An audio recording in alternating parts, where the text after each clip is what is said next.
মুরগিরে খাওয়ান দিতে আসি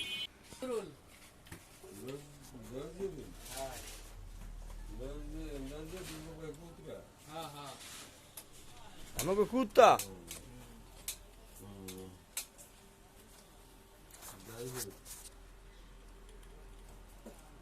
তাহলে হয়নি দেখি করতে পারি নাও করতে পারি শরীর ভালো ছিল না জ্বর ছিল আবার ঈদের পরে মনে করেন জ্বর আইছিল ঈদের পর না হ্যাঁ ঈদের পরের দিনে জ্বর আইছিল এখন একটু ভালো হয়েছে